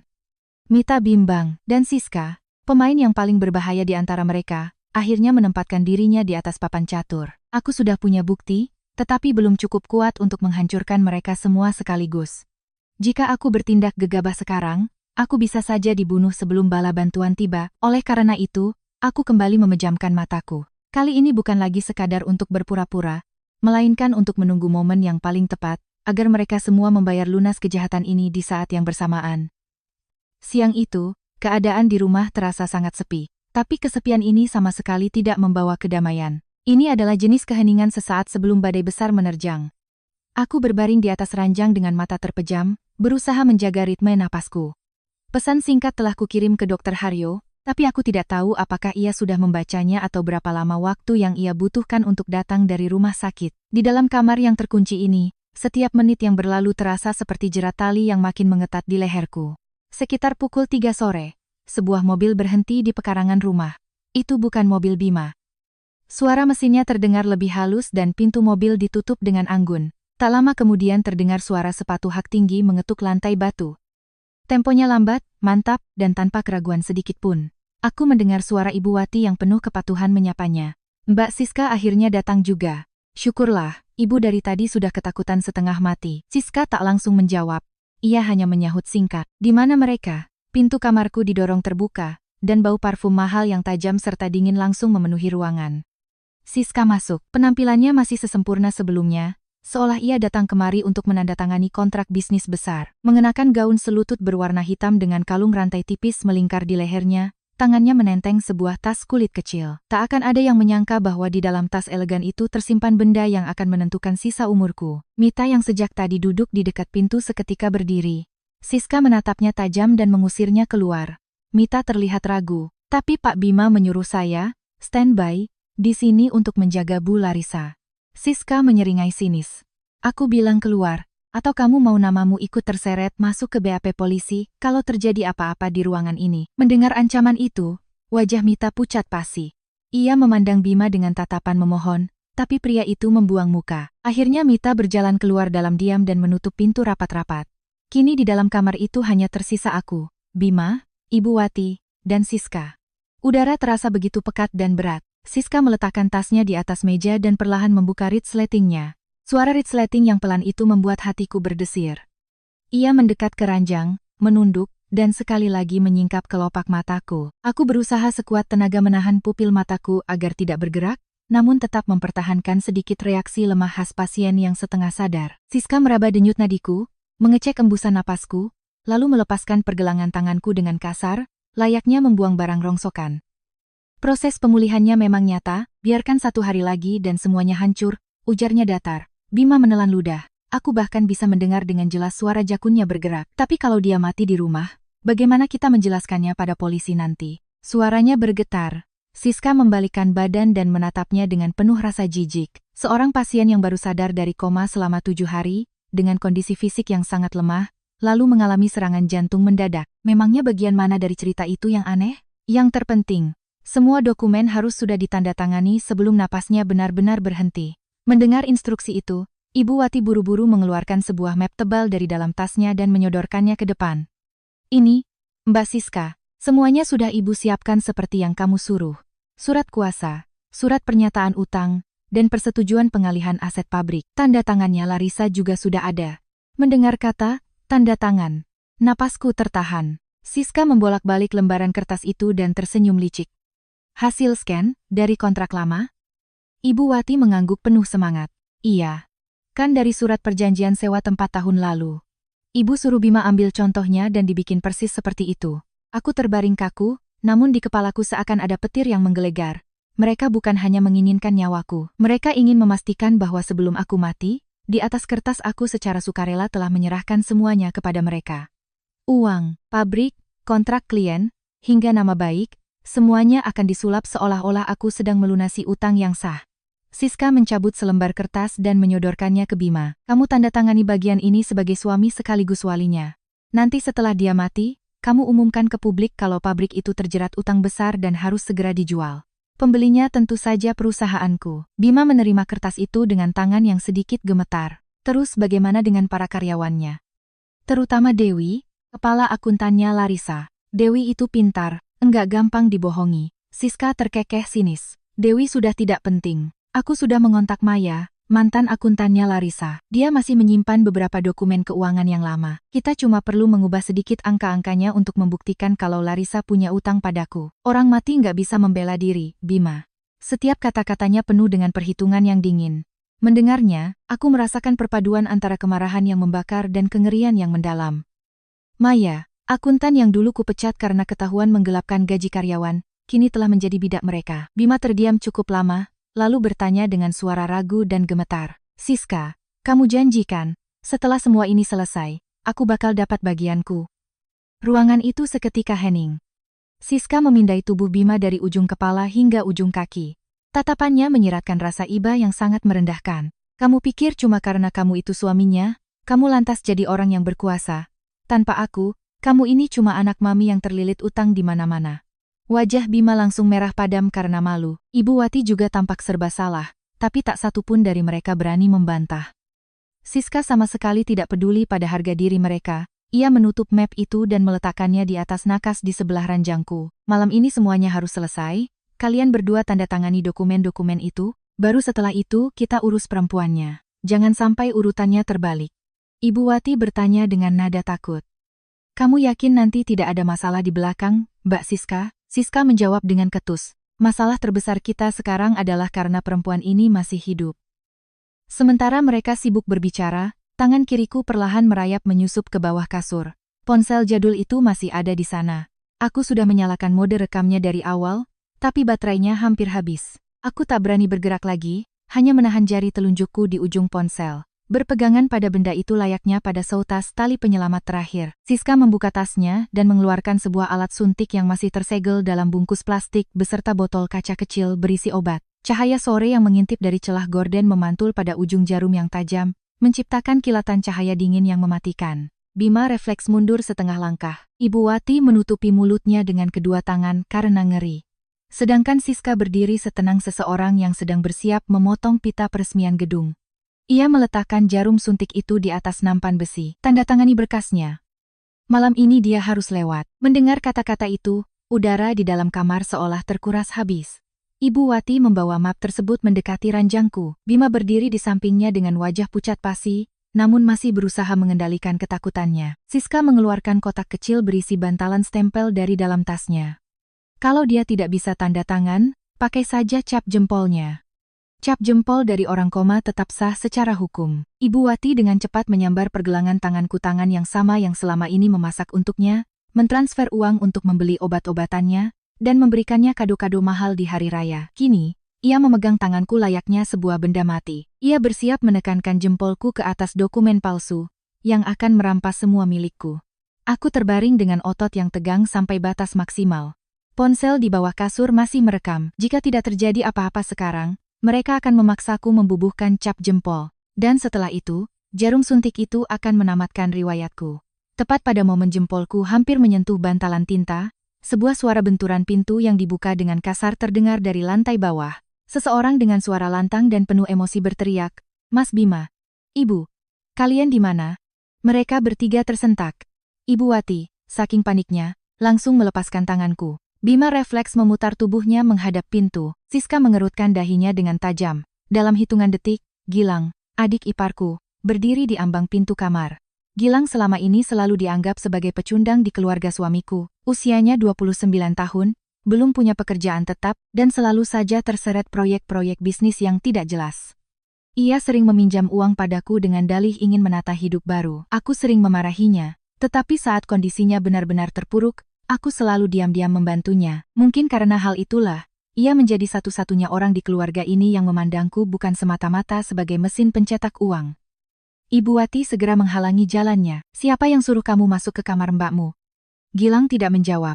Pandangannya langsung menyapu tumpukan dokumen di atas meja, bantalan stempel, hingga akhirnya terkunci pada jarum suntik di atas nampan. Ekspresi wajahnya berubah sangat cepat dari kebingungan menjadi syok, dan akhirnya meledak dalam amarah. "Kalian lagi apa di sini?" tanyanya dengan suara rendah yang mendidih. Bima langsung mencengkeram kerah baju adiknya. "Ini bukan urusanmu. Kalau kamu mau minta uang buat bayar utang-utangmu, tutup mulutmu rapat-rapat."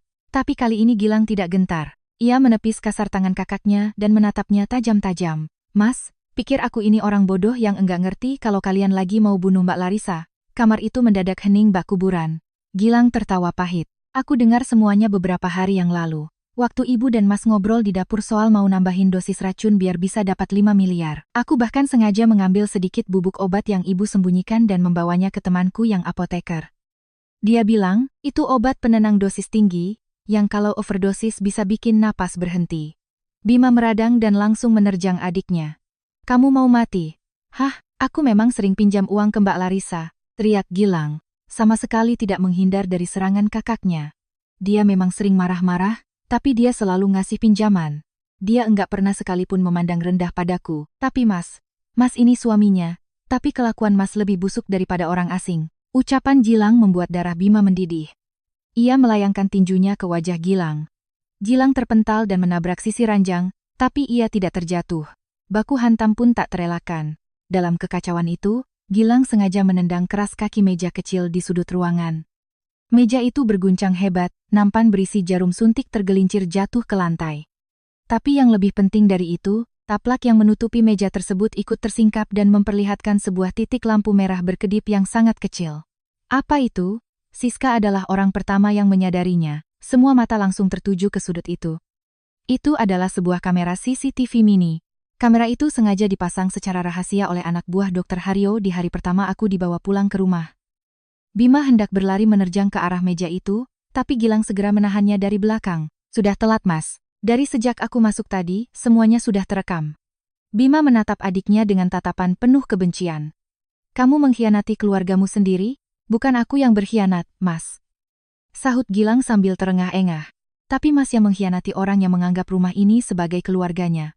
Baru pada saat itulah aku menyadari bahwa kedatangan Gilang bukanlah sebuah kebetulan.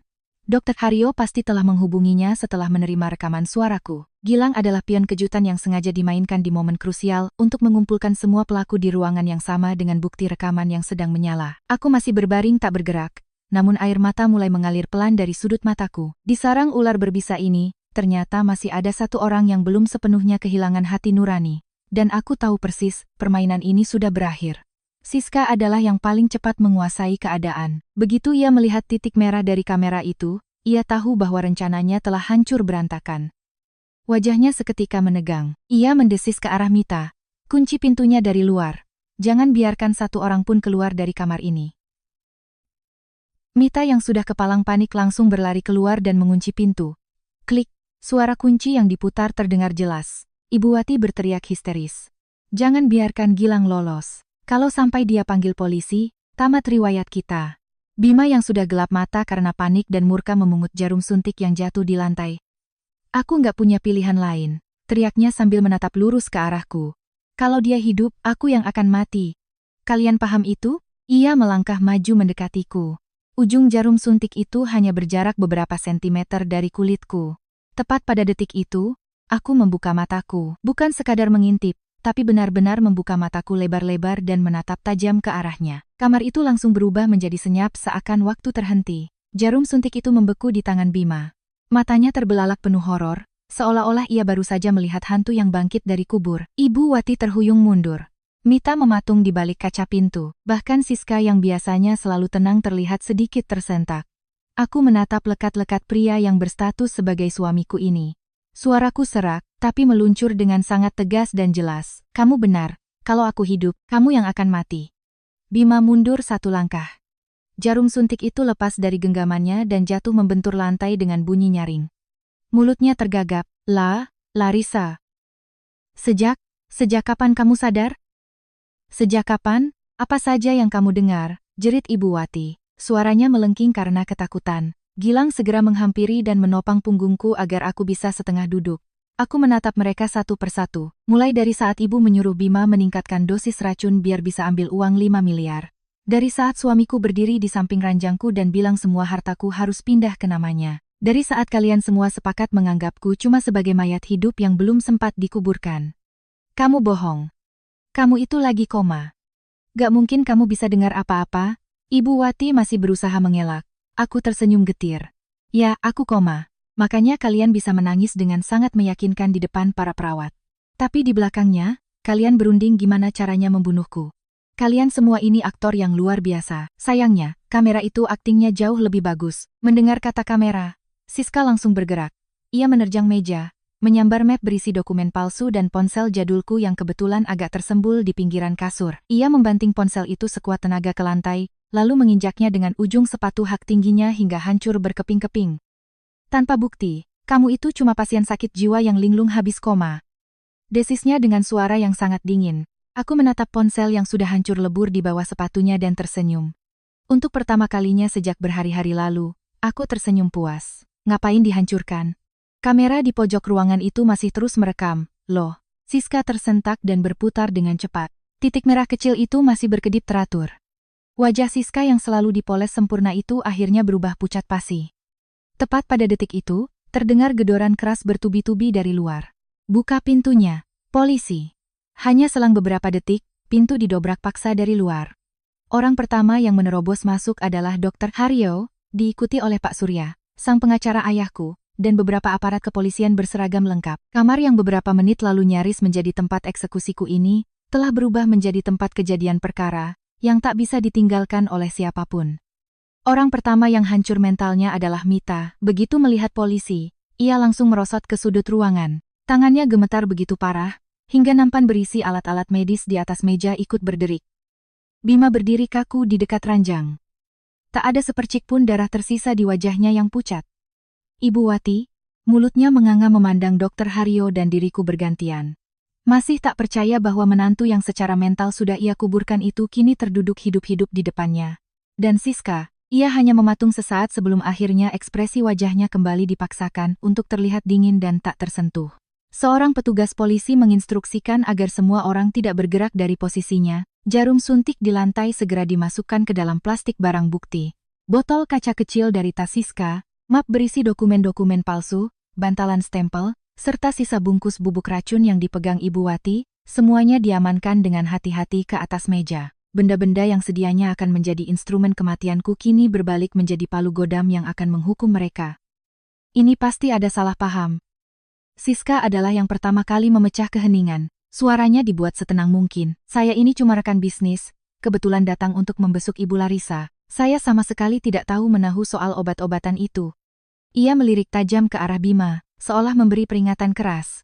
Namun, Bima sudah dalam kondisi mental yang hancur total untuk memahami isyarat tersebut. Jangan limpahkan semua ini padaku, teriak Bima histeris. Kamu yang bilang dia harus mati supaya kamu bisa ambil alih pabrik itu. Kamu yang nyuruh bikin dokumen-dokumen palsu itu. Pak Surya, pengacara ayahku, perlahan membuka laptopnya. Ia tak banyak bicara, hanya menekan tombol play. Suara rekaman yang tajam dan jelas bergema ke seluruh penjuru ruangan. Kita tidak usah nunggu malam. Habisi dia hari ini juga. Itu adalah rekaman dari ponsel jadulku. Suara Siska. Lalu terdengar balasan dari Bima yang suaranya gemetar menanyakan perihal dokumen dan kembali dijawab oleh Siska yang dengan gamblang membeberkan rencananya memalsukan utang dan merampas pabrik garmenku. Ruangan itu terdiam membisu. Setiap kalimat yang keluar dari rekaman itu ibarat hantaman palu yang meremukan topeng kepalsuan mereka. Siska terpaku. Di wajahnya yang tanpa celah, akhirnya muncul retakan yang nyata. Ibu Wati, yang menyadari bahwa Siska tak akan bisa menolongnya, langsung mengganti strateginya. Ia memegangi dadanya dan ambruk ke lantai. Air matanya bercucuran. Pak Polisi, saya ini cuma wanita tua. Saya tidak tahu apa-apa. Mereka bilang itu obat vitamin, makanya saya kasih ke dia. Saya sangat menyayangi menantu saya. Ini semua salah mereka, Bima dan perempuan iblis itu. Ia menangis sambil menunjuk anak kandungnya sendiri. Gilang yang berdiri di sampingku tersenyum sangat pahit. Ibu, sampai detik ini pun ibu masih saja menyalahkan orang lain. Bukannya ibu sendiri yang bilang kalau Mbak Larissa mati, keluarga kita bakal hidup enak. Aku juga punya rekaman suaranya, Bu. Gilang mengeluarkan sebuah ponsel usang dari sakunya dan menyerahkannya kepada petugas polisi. Di dalam sini ada rekaman pembicaraan mereka di dapur dan juga foto bubuk obat yang dipakai itu, Pak. Ibu Wati menatap ponsel itu layaknya memandang surat vonis hukuman matinya. Ia langsung lemas tak bertenaga. Topeng ibu mertua yang baik hati dan taat beragama, yang selama bertahun-tahun selalu menceramahiku soal kewajiban istri, runtuh tak bersisa. Dr. Haryo kemudian meletakkan hasil uji lab di atas meja. Di dalam darah Ibu Larissa ditemukan kandungan obat penenang dosis tinggi yang sama sekali tidak ada di dalam resep dan prosedur perawatan. Kandungan kimia dari sampel bubuk yang diberikan saudara Gilang ini cocok 100% dengan zat yang ada di darah pasien. Singkat kata, ini adalah sebuah upaya percobaan pembunuhan berencana. Bima yang sudah kehilangan seluruh tenaga dan harapannya jatuh berlutut di samping ranjangku. Larissa, kita ini suami istri, tolong maafkan aku. Aku dijerat utang banyak sekali. Aku ditekan sama Siska. Aku menatapnya dari atas, dan untuk pertama kalinya aku tidak merasakan apapun. Tidak ada cinta, tidak ada benci, hanya rasa lelah yang teramat sangat. Waktu kamu berdiri menunduk di atasku sambil memegang jarum suntik itu, apa kamu ingat kalau aku ini istrimu? Tanyaku dengan suara pelan. Bima menundukkan kepalanya dalam-dalam. Jawaban tak lagi diperlukan. Orang yang bersumpah akan selalu melindungiku justru adalah orang yang dengan tangannya sendiri menuntunku ke tepi liang lahat. Tak ada lagi yang berbicara. Pesta topeng ini telah berakhir. Semua kebohongan dan rencana busuk mereka hancur berkeping-keping tepat di depan mataku. Dan hal yang membuatku paling lega bukanlah melihat mereka ditangkap polisi, melainkan karena aku akhirnya berani menatap kenyataan yang sesungguhnya. Aku selamat dari maut bukan untuk mengemis cinta pada siapapun, tapi untuk menegakkan keadilan bagi diriku sendiri. Pada hari-hari berikutnya, semuanya berjalan jauh lebih cepat dari yang kubayangkan. Rumah yang dulunya kuanggap sebagai istana keluarga itu kini dipasangi garis polisi kuning dan menjadi lokasi penyidikan. Kasus ini membengkak dari yang sekadar percobaan pembunuhan, berubah menjadi jaringan kasus penipuan berskala besar. Mulai dari pemalsuan dokumen, pembuatan surat utang fiktif, hingga rencana pengambilalihan paksa sebuah aset perusahaan. Ternyata selama proses penyelidikan terungkap bahwa taktik kotor ini bukanlah yang pertama kali dilakukan oleh Siska. Mita, sang perawat palsu, memberikan kesaksian dengan sangat cepat. Bima yang sudah hancur mentalnya membeberkan semuanya. Mulai dari utang-utang judinya hingga tekanan yang ia terima dari Siska. Ibu Wati memilih bungkam total. Saat di persidangan, ia sesekali melirikku. Tatapannya tidak lagi menyimpan kebencian, melainkan ketakutan yang dalam. Gilang mendapat keringanan hukuman karena ia berperan sebagai saksi kunci, justice kolaborator. Di hari di mana Gilang datang menjengukku di rumah sakit untuk berpamitan, ia hanya berkata lirih, "Maafkan aku, Mbak, karena aku tidak langsung membongkarnya sejak awal. Aku tidak menyalahkannya. Kadang manusia tidak punya cukup keberanian untuk melawan kejahatan sejak hari pertama. Tapi yang terpenting adalah pada akhirnya mereka menemukan kekuatan untuk melakukan hal yang benar di saat yang paling krusial. Proses perceraianku dengan Bima disahkan dengan cepat dan tanpa drama emosional. Saat menandatangani akta cerai, aku tidak merasa sangat lega, namun juga tidak merasa sakit hati. Hanya ada sebuah kekosongan yang tenang, seolah-olah aku baru saja menutup sebuah pintu yang selama ini lupa ku kunci. Uang 5 miliar itu tetap utuh di dalam rekeningku, terlindungi oleh kejelian pandangan mendiang ayahku. Sebagian dari dana itu kugunakan untuk meremajakan mesin-mesin pabrik. Sementara sisa yang cukup besar kugunakan untuk mendirikan yayasan sosial kecil yang berfokus membantu perempuan-perempuan yang terjebak dalam krisis rumah tangga. Para pegawaiku kembali bekerja di pabrik. Syukurlah ibu kembali, Bu Larissa, kata mereka saat menyambutku. Dan mendengar sapaan sederhana itu, hatiku terasa jauh lebih hangat. Sidang putusan berjalan tanpa banyak kejutan. Semua barang bukti, rekaman, kesaksian, dan uji lab tidak bisa dibantah. Di akhir sidang, Bima sempat menoleh ke arahku dan bergumam pelan. Aku salah, lah. Aku hanya menggelengkan kepala. Kamu tidak salah satu kali saja. Kamu membuat pilihan yang pasti sejak saat kamu sadar bahwa nyawa istrimu tidak lebih berharga daripada selembar uang. Bagiku, memenjarakan mereka bukanlah sebuah balas dendam, melainkan sekadar cara untuk meluruskan kebenaran bagi diriku sendiri, agar babak kelam dalam hidupku ini bisa tertutup selamanya. Beberapa bulan kemudian, aku berdiri di depan gerbang utama pabrik garmenku. Nama perusahaan yang baru saja dibersihkan memantulkan cahaya matahari pagi yang cerah. Aku menatapnya lama, merasakan beban di dadaku perlahan-lahan terangkat. Setelah 7 hari koma, aku tidak hanya terbangun dari efek obat bius, tetapi juga terbangun dari sebuah pernikahan yang diam-diam telah meracuniku selama bertahun-tahun. Terkadang, seseorang harus melewati batas tipis antara hidup dan mati untuk benar-benar menyadari apa yang pantas dipertahankan dan apa yang harus dilepaskan. Dan mungkin, pelajaran paling berharga yang kupelajari adalah, saat itulah seseorang baru benar-benar mulai menjalani hidupnya seutuhnya.